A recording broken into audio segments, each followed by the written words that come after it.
Jean-Marie Le Pen à Florian Philippot. Pourquoi tant de ruptures dans la vie de Marine Le Pen? A-t-elle, comme elle le dit, vraiment tourné la page de l'omniprésence d'un père qui revient avec ses mémoires? Et a-t-elle retrouvé la flamme qui va rester l'emblème d'un FN qui change de nom? Ça, c'est pour vous, Laurent de Saint-Affrique, communicant, proche de Jean-Marie Le Pen. Vous connaissez aussi très bien la fille. Alors, en deux mots, cette flamme qu'elle garde, c'est une fidélité au père pour vous?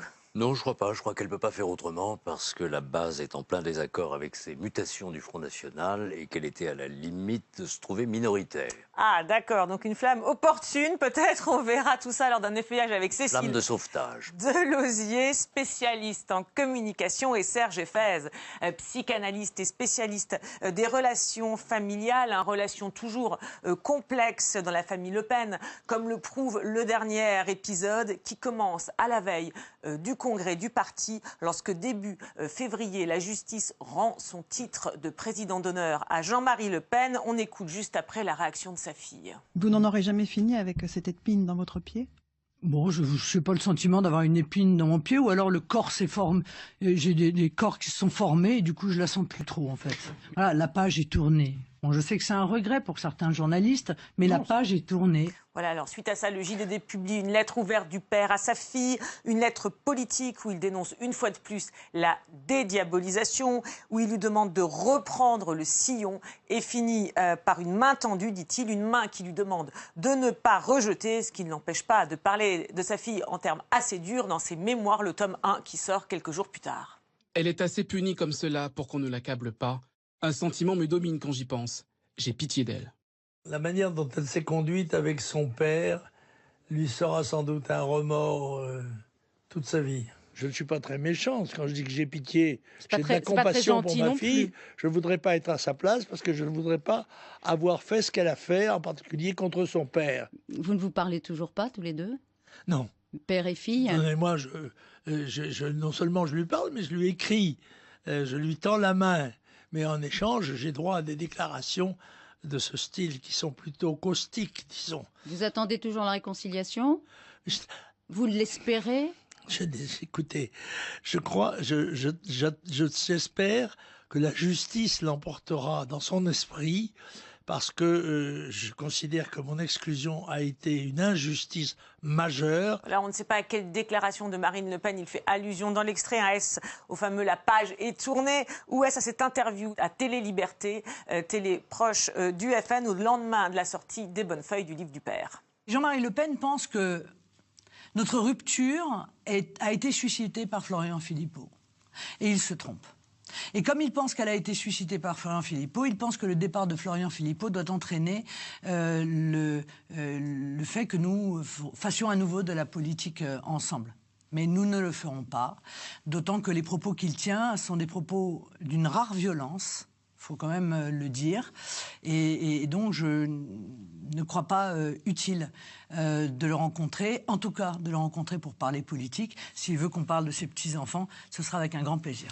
Alors, d'abord, sur la communication de Marine Le Pen, Cécile Delosier, dans ce moment-là, où on l'a dit affaiblie, on voit qu'elle fait de l'humour, qu'elle veut, voilà, qu'elle dit qu'elle est prête à parler de ses petits-enfants, donc sur un plan plus personnel. Je voulais savoir ce que vous pensiez de sa stratégie de communication, là, à ce moment-là.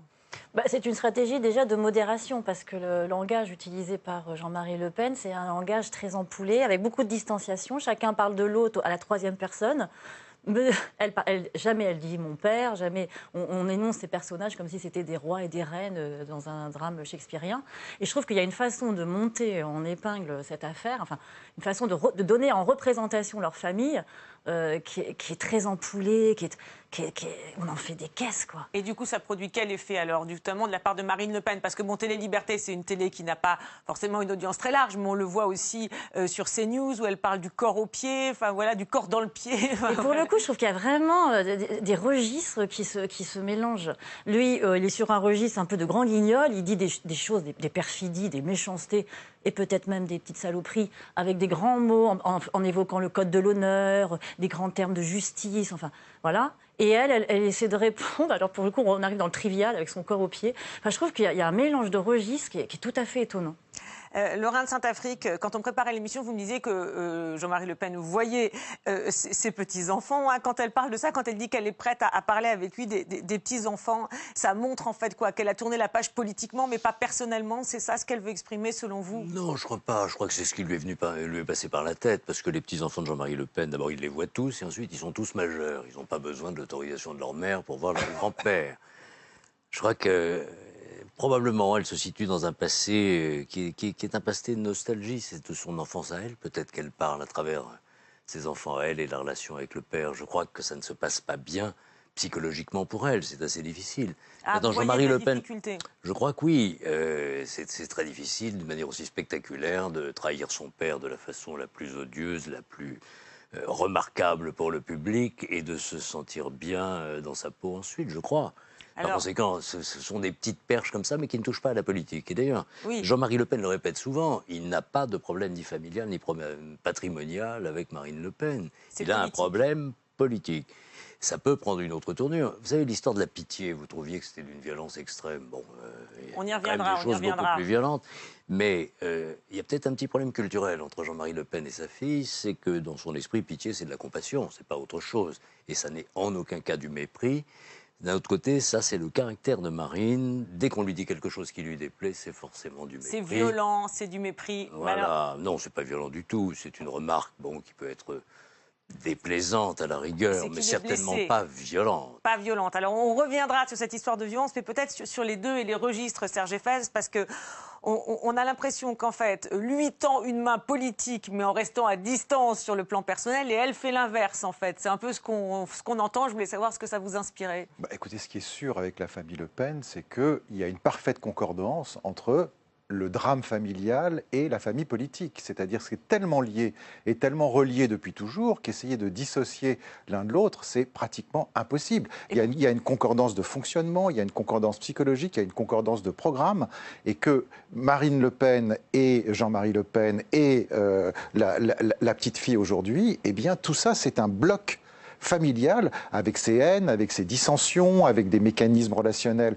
extrêmement particuliers qui ressemblent très fortement aux Le Pen comme famille politique et aux partis politiques. Mais pourtant, on sent bien que les deux veulent faire des distinguos, pas le même. Voilà, mais ils n'y arrivent pas. Ils n'y arrivent pas. C'est-à-dire, dès qu'ils essayent de faire un distinguo politique, on revient sur il peut voir mes petits-enfants. Dès que Jean-Marie Le Pen lui écrit une lettre un petit peu solennelle, il lui rappelle quand même qu'elle est de son sang. Il lui rappelle quand même qu'il est son père. Il lui rappelle quand même qu'il l'a précédé et qu'elle lui doit tout. C'est-à-dire qu'on est dans un schéma familial très patriarcal, mais plus que ça, un schéma familial quasiment de horde primitive, avec un tyran toujours. C'est une image que vous utilisiez il y a longtemps. On est dans Totem et Tabou, c'est absolument extraordinaire. Pourtant, elle l'a tué, le père. Elle n'arrête pas, elle l'a encore tué une deuxième fois. Mais il n'arrête pas de renaître de ses cendres. Elle essaye de le tuer tant qu'elle peut, avec beaucoup d'obstination. Et là, elle essaye encore de le tuer. Il est en elle. Souvenez-vous, l'épine dans le pied, c'est quand même extraordinaire qu'on lui demande si elle a l'épine dans le pied, si elle a un Le Pen, où est-ce qu'elle a son Le Pen? Elle l'a dans la gorge. C'est comme si il était tellement incorporé en elle qu'elle a beau essayer de le vomir de toutes ses tripes, elle n'y arrive pas. Elle n'y arrive pas. Alors juste sur la violence, parce que vous avez parlé de la violence du père, vous disiez il n'est pas si violent que ça. Et c'est vrai qu'en reprenant les archives, et notamment celles de 2015, lorsque Marine Le Pen décidait d'exclure son père du parti, il était beaucoup, beaucoup plus violent. On écoute. Écoutez, je pense que c'est une félonie. Et je dois dire que j'ai honte que la présidente du Front National porte mon nom. Et je souhaiterais d'ailleurs qu'elle le perde le plus rapidement possible. Elle peut le faire soit en se mariant avec son concubin, soit peut-être avec M. Philippot ou avec quelqu'un d'autre. Mais moi, je ne souhaite pas que la présidente du Front National s'appelle Le Pen. Ça veut dire que ce matin, vous répudiez votre fille, Jean-Marie Le Pen? Tout à fait. Je ne reconnais pas de lien avec quelqu'un qui me trahit d'une manière aussi scandaleuse. Ça, c'était en 2015, et on voit quand même qu'il s'est beaucoup adoucir. La question, c'est pourquoi? Pourquoi selon vous? C'est le soir de son exclusion. Il est en colère. Donc je crois que la colère domine. Bon, et puis il y a peut-être effectivement une provocation, sa détestation de Florian Philippot, qui est très relative d'ailleurs. Il y a eu un combat politique, Florian Philippot véhicule des idées qui sont loin d'être celles du Front National dans l'esprit de Jean-Marie Le Pen. Il lui attribuait peut-être une certaine influence à l'époque, il a changé d'avis d'ailleurs là-dessus. Et Marine Le Pen le dit elle-même, Jean Philippot n'a absolument eu aucune influence sur Voilà. sa ligne politique à elle. Mais donc là, vous dites qu'il s'est radouci parce qu'il est sous le coup de la colère en Attendez, 2015. c'est le soir de son exclusion. Il vient de l'apprendre, il est devant la télévision, c'est Europe 1 qui l'appelle et il se laisse aller. D'accord, il se laisse Mais il aller. se laisse aller d'une manière qui reste politique, c'est-à-dire il dézingue d'une manière assez systématique les gens auxquels il attribue la responsabilité du drame. Bon, et alors sur la violence ça. quand même, parce que vous disiez, elle vomit, elle cherche à l'exclure, à l'extraire d'elle-même. Mais la question c'est lequel est le plus violent? Parce que dans ces échanges finalement assez violents, est-ce que finalement le père a la palme de la violence? Parce que la fille est violente aussi. Ah non, je ne crois pas, elle est violente à sa façon, mais ils sont totalement au miroir l'un de l'autre et je pense qu'ils sont tout à fait équivalents par rapport à la violence. Elle ne peut pas renier son père par rapport à la violence, même si elle nous enrobe ça avec plein de couches voilà, beaucoup plus denses du ventre, on va dire. Mais dans le fond, et d'ailleurs, de toute façon, cette éviction de son père du parti est la chose la plus violente qu'on puisse imaginer. Il en est quand même le fondateur, c'est quand même un vrai, c'est un vrai parricide. C'est-à-dire que pour déboulonner quelqu'un comme lui de ce parti-là, je crois qu'il n'y a pas d'autre choix, surtout quand on est sa fille, que de tuer le père. Que de le tuer réellement.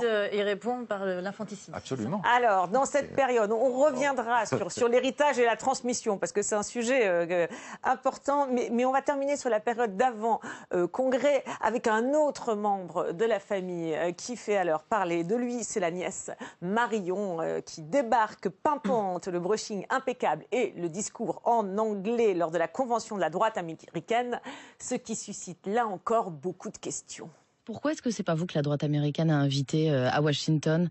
Bon, d'abord parce que, d'abord, excusez-moi, mais on n'est pas du tout dans la même situation, Marion et moi. Moi, je suis chef de parti, j'ai été candidate à la présidentielle. Elle allait là-bas, et c'est très bien d'ailleurs, pour exposer un projet qui est un projet de métapolitique, c'est-à-dire un projet d'académie, en réalité, une espèce de Sciences Po, quoi, si j'ai bien compris. Hein. Elle a rien de plus que vous. Mais elle a sûrement beaucoup plus de choses que moi. Elle a d'abord la jeunesse, que je n'ai presque plus. Il faut lui accorder.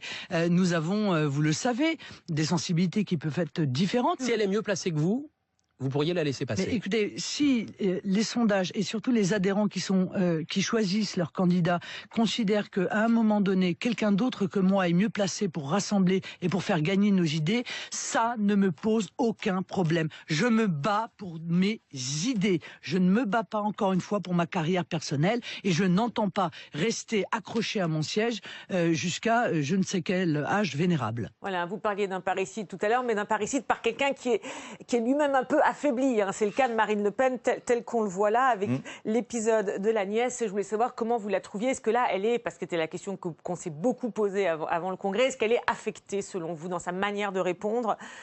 Très. Moi, je pense qu'elle est très affectée parce qu'elle prend conscience, justement, et c'est ce qu'elle dit, elle met tout sur le plan de l'âge, c'est-à-dire sur le fait qu'elle est plus jeune, c'est-à-dire qu'elle est d'une autre génération.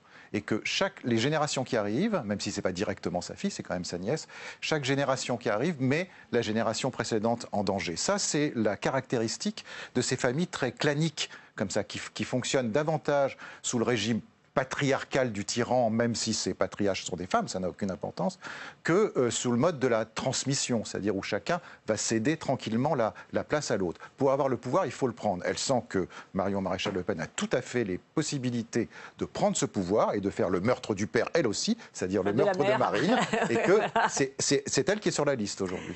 Et alors, certains ont entendu dans cette interview, ça avait été très commenté, la tentation du départ, notamment quand elle dit « je ne suis pas accrochée à mon siège ». Alors, est-ce vraiment le message qu'elle délivre? Parce que ça a été pris comme une question que je posais. Elle est déstabilisée. Elle est déstabilisée d'abord parce que tout le monde sait que les relations entre Marine et Marion s'étaient beaucoup dégradées ces derniers mois, pour ne pas dire ces dernières années. Et à chaque fois qu'on voit Marion à la télévision, on a l'impression que c'est Mme Merkel qui préside le Front National. Or, Marine est encore d'une génération... Ce n'est pas un compliment dans votre bouche, je crois comprendre. Non, mais... Il y a un petit problème ne serait-ce que de réaction visuelle. Enfin, on est bien obligé. Bon.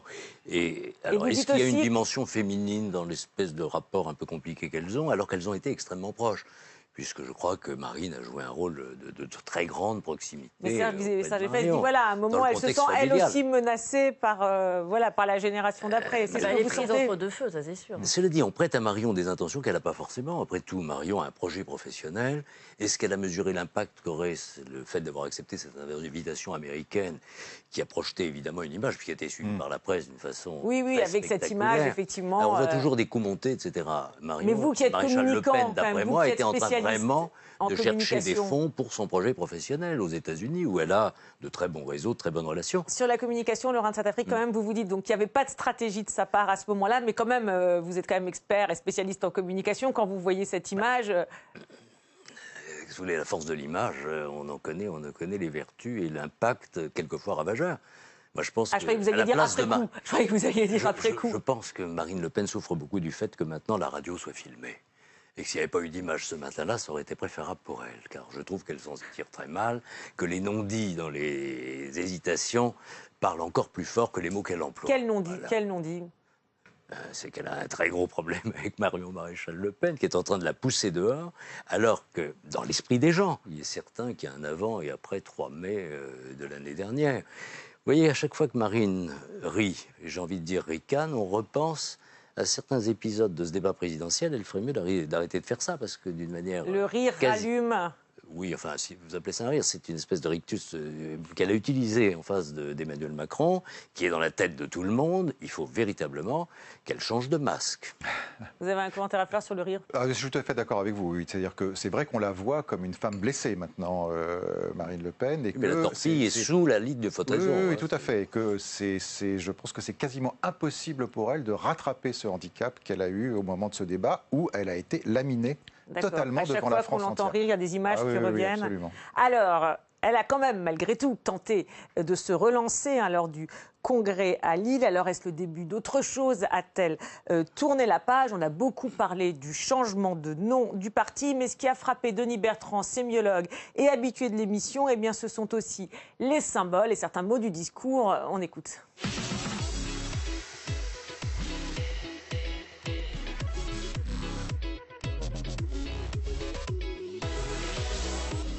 On s'attendait, en entrant ici, à voir une prolifération d'images et de symboles. Et là, on en a très peu.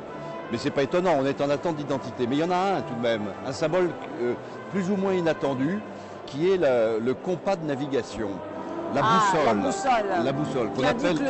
Qu'on appelle, oui, alors justement, elle indique le nord sur certaines représentations, mais elle indique le nord-est sur certaines autres représentations, et même sur une troisième représentation, elle indique le nord-nord-est. C'est-à-dire qu'on a un flottement du cap. On voit bien qu'il y a derrière ça peut-être une référence indirecte à la culture bretonne maritime, qui est peut-être une espèce de salut au père. Mais elle s'appelle Marine en même temps, donc elle garde cette tradition maritime en fait. C'est ce qu'elle garde du père. C'est ce qu'elle garde de l'héritage. Absolument. Et alors, autre chose d'amusant, c'est qu'on retrouve sur de nombreuses affiches la flamme du Front National, mais qui est beaucoup plus stylisée qu'auparavant. En effet, elle a été très simplifiée dans son dessin. À l'origine, c'était une flamme avec des flamèches tout autour. Et elle s'est épurée et est devenue une espèce de flamme oriflamme. Mais c'est intéressant cette histoire de flamme parce que une des expressions figées autour de la flamme, c'est garder la flamme, perdre la flamme. C'est-à-dire, on se demande aujourd'hui si la flamme est encore entretenue. Et on se pose, et c'est l'attente que l'on peut avoir aujourd'hui dans cette histoire, c'est est-ce qu'il y a toujours la flamme? Je veux le dire tout de suite. Il n'est pas dans mes intentions de vous proposer le changement de notre emblème, la flamme.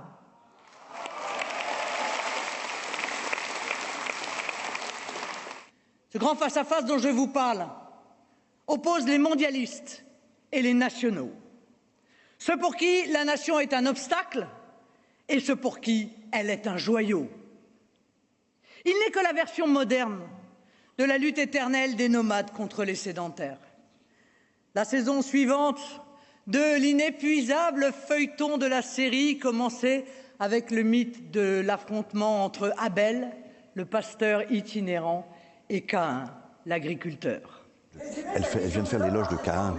Et c'est assez rare dans le mythe, c'est-à-dire elle fait l'éloge du meurtrier, sédentaire, terrien, ancré dans sa terre, contre le Abel, le nomade, le migrant.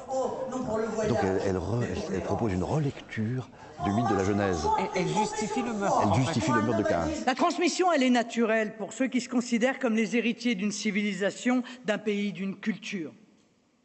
Cet héritage des siècles, il nous appartiendra un jour de le léguer à nos enfants.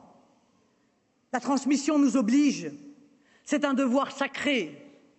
Mais c'est aussi un droit. Le droit de tout peuple à la continuité historique. C'est un trait d'union entre les générations, mais c'est un partage aussi entre vivants. Bon, elle a retrouvé la pêche. Elle a retrouvé la pêche. Oui, parce qu'on a parlé depuis des semaines de la démotivation, du passage de relais. Eh bien non, elle garde le flambeau, comme elle le garde comme emblème pour son parti. Donc c'était un discours de reconquête du panache, je dirais. Le mot héritage et transmission aussi Absolument. ont été très présents. Très frappant. Alors on peut le voir par rapport à son discours, mais peut-être aussi par rapport à son père. Oui, il y a une double lecture possible en filigrane de son discours autour du thème du motif de la transmission, de la fidélité, de la loyauté, du respect des pères, des racines, de l'enterrement des pères. Le nomade, c'est celui qui n'a pas de terre pour enterrer son père, a-t-elle dit. Et c'est intéressant, parce qu'on voit bien la figure, à la fois la figure de la transmission et de la fidélité, mais aussi celle de l'enterrement du père. Donc elle raconte d'une certaine manière sa propre histoire. Je veux dire que le temps du père est un temps physiquement révolu. Et où le père retrouve une position potentielle, mais du côté d'une transcendance, et non pas du côté d'une réalité vivante, contemporaine. Voilà, alors elle a retrouvé la pêche. Ça, c'était l'avis de Denis Bertrand, du moins pas dans ce congrès, hein, peut-être pas au-delà de ça. Et puis la question des symboles, c'est très important au sein du Front National pour tous les partis, mais dans ce parti, on a l'impression particulièrement avec le fait de garder justement la flamme. Finalement, est-ce que ça n'atténue pas la portée du changement? Et puis cette boussole aussi, qui est quand même indirectement un peu une référence à... Alors, elle s'appelle Marine, certes, mais aussi à son père, peut-être. Que la boussole montre une direction changeante, oui, c'est quand même très très amusant. Enfin, oui. Je ne sais pas quelle est l'intention. Un jour de congrès, c'est très compliqué. Quant à la flamme, bien sûr, c'est la flamme animée de la passion, mais c'est la flamme qui brûle aussi, et c'est la flamme de l'incendie. Enfin, moi, je vois toujours une forme de risque et de peur liée à ce parti. La flamme, ça fait peur. Voilà, ça rassure peut-être les militants, mais ça fait peur les autres. C'est la flamme qui éclaire dans leur esprit, c'est pas celle qui met le feu. C'est pas celle qui détruit. On voit qu'elle a évolué d'ailleurs. Mais vous choisissez pas les connotations des mots. Les mots, ils existent eux-mêmes et ils portent des connotations et on est tous sensibles à ça. Ça peut être la flamme de l'amour aussi. Ça peut être ça et ça peut être autre chose. Mais Cécile Delosier voit aussi la flamme qui fait peur. Vous penchez toujours vers ce qu'il y a de pire. Extraordinaire. C'est vrai qu'à par rapport au Front National, c'est pas ce qui me rassure le plus. Mais alors attendez, parce que vous dites que la flamme, alors vous parliez de cette flamme qui peut faire peur, mais c'est vrai qu'on voit qu'elle a évolué. On voit les deux flammes en face de vous et derrière vous. Les flamèches ont disparu peut-être pour faire effectivement moins peur, pour être plus stylisées. Alors sur cette question justement de violence qu'on a évoquée, Serge Effez, il y a l'histoire de la transmission que Denis Bertrand évoque. C'est vrai qu'elle a beaucoup parlé de l'héritage dans ce discours qui est un premier point intéressant. Et puis il y a aussi cette étonnante relecture du mythe de Caïn et Abel qu'il pointe où finalement elle se met quand même du côté de l'agriculteur meurtrier. Je voulais savoir ce que ça vous inspire. Absolument, mais il y a sans arrêt des appels à des images mythologiques qui leur échappent à tous les deux parce qu'ils n'en mesurent pas la portée. Je pense que quand elle parle de Caïn et Abel, effectivement, de l'agriculteur et du nomade, qui est à la fois le migrant et le financier, c'est la même. Elle occulte complètement cette dimension fratricide qui est quand même à l'aube de l'humanité. C'est un meurtre fratricide. Et ces dimensions-là, très incestueuse, très fratricide, elle leur échappe sans arrêt. Là, Le Pen, qu'est-ce qu'il dit au JDD? Elle ne pourra rompre ses liens avec moi qu'en se suicidant. C'est mon sang qui coule dans ses veines. C'est-à-dire que cette flamme-là dont il est question, c'est cette passion familiale, c'est cette passion haineuse de ces liens familiaux qui sont totalement concordants avec le parti. Mais alors là, vous parlez du père, mais on est quand même censé, avec la fille, être en rupture avec le père. C'est ça qui est incroyable, parce que dans ce congrès, elle parle de pouvoir faire des alliances, de développer des stratégies d'alliance, et en même temps, elle parle de cette violence. C'est ça qui peut paraître très, très paradoxal. C'est pas paradoxal, c'est parce que ça lui colle à la peau. Elle a un discours très raisonné sur l'héritage, sur la transmission, sur le fait de laisser sa place. Et en même temps, pour illustrer ça, elle nous livre Caïn et Abel, qui est l'histoire d'un fratricide. Et l'histoire de la culpabilité. L'œil était dans la tombe et regardez Caïn. C'est la culpabilité. Aussi. Alors, Laurent de Saint-Affrique, sur cette interprétation, parce que c'est vrai que c'est quand même très étonnant cette relecture de ce mythe, qui n'a pas frappé les observateurs, mais qui nous a frappé nous, qui nous intéressons au symbole. Moi aussi, quand j'ai regardé ça, effectivement, mais le problème, c'est que Marine Le Pen n'est pas l'auteur de ces discours. Alors, il faudrait également interroger quelqu'un d'autre qui lui rédige ces textes. Et alors, qu'est-ce qu'il veut dire, cette personne? J'en sais rien. En tout cas, s'agissant de Marine Le Pen, si vous voulez, le problème, c'est qu'elle range l'Ancien Testament entre deux volumes d'Harry Potter. Vous comprenez? Alors, ça peut conduire à une certaine errance au moment d'évoquer, effectivement, des symboles très forts, dont je ne suis pas sûr qu'elle mesure la portée. Alors, pour terminer l'émission, je voudrais en venir à une autre rupture, celle avec Florian Philippot, rupture presque aussi violente qu'avec le père, du moins dans les échanges par médias interposés, comme le montre ce petit montage. Regardez. Florian Philippot n'est pas un leader politique. Je le crois, c'est mon opinion que vous me demandez. Il n'a pas d'espace politique. il n'a pas de spécificité à offrir dans l'éventail de la vie politique. Il a très peu d'adhérents et encore moins d'électeurs. Marine Le Pen, je la sens très aigrie depuis sa débâcle du débat de second tour et sûrement renforcée par les soucis que lui cause son père.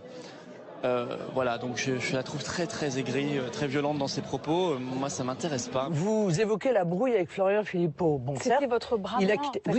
Oui, voilà, c'est ça. C'était un de mes collaborateurs. Inséparable. C'est ça, c'était un de mes collaborateurs et ça ne l'est plus. Il a quitté le mouvement. On vous dit tout ça n'a aucune importance. Bon vent, il va avoir besoin de patience, c'est pas une de ses qualités premières. Bon, et puis c'est tout. Voilà, c'est violent là aussi. Pourquoi tant de ruptures violentes selon vous, Serge Effez? Mais vous savez, ce qui caractérise ce type de famille, que ce soit des familles politiques ou des familles réelles, qui sont un peu comme des clans, presque comme des sectes, comme ça, c'est que on est soit à l'intérieur, on est un ami, et soit à l'extérieur, et on est un ennemi. Donc, pour sortir de ce type de secte, de ce type de famille, c'est toujours très violent. Les évictions, c'est toujours quasiment comme des assassinats, comme des meurtres. Ensuite, on ne peut que se retourner contre la famille dont on est sorti. Il ne peut pas y avoir de séparation harmonieuse juste pour des dissensions d'opinion. Ça n'est pas possible. Ça n'est pas possible, il y a un côté passionnel. Alors la question qui se pose quand même, c'est en termes de communication, parce qu'on imagine quand même que Marine Le Pen y pense un peu à la communication.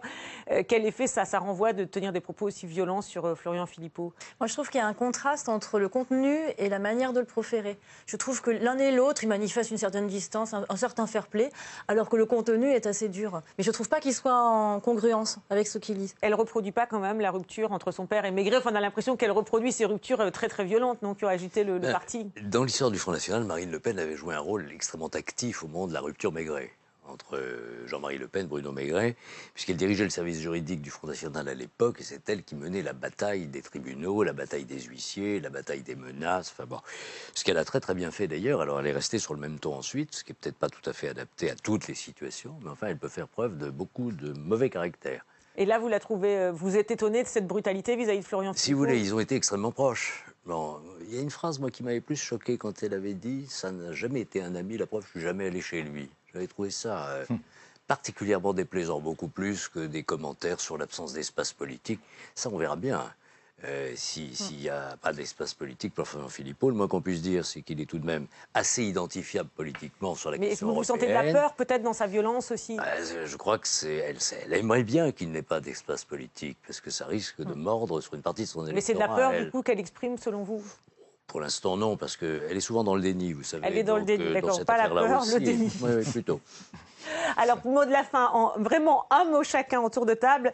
On a vu cette séquence politique. Selon vous, est-ce que c'est l'occasion? Ça va permettre un nouveau départ à Marine Le Pen en un mot tour de table? Vous, j'allais dire non, bien sûr. C'est tout le mal que je lui souhaite, un nouveau départ, mais peut-être pas dans la direction qu'elle souhaite. Il y a la sortie. D'accord. Cécile Delosier? Moi, je dirais que pour l'instant, c'est un peu de l'intérim.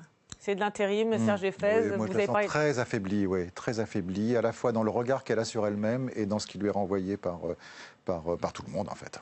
Par tout le monde, d'accord. Merci à tous les trois. Merci à Marie Lebon et à Priscilla Michel qui se sont levés tôt pour m'aider à préparer cette émission. Merci à Laurent Ferré qui s'est couché tard pour la montée. On se retrouve la semaine prochaine à l'antenne et tous les jours sur le site de Public Sénat pour pouvoir revoir tous les amis. Mais c'est absolument incroyable de parler comme ça de l'héritage, alors que ça va totalement à l'encontre de tout ce qui s'est passé depuis toujours entre elle et son père, à l'intérieur du parti. Bah oui, mais en même temps, c'est ça, on dirait qu'elle veut quand même qu'on lui transmette le parti. Elle le quémande. Ah ouais.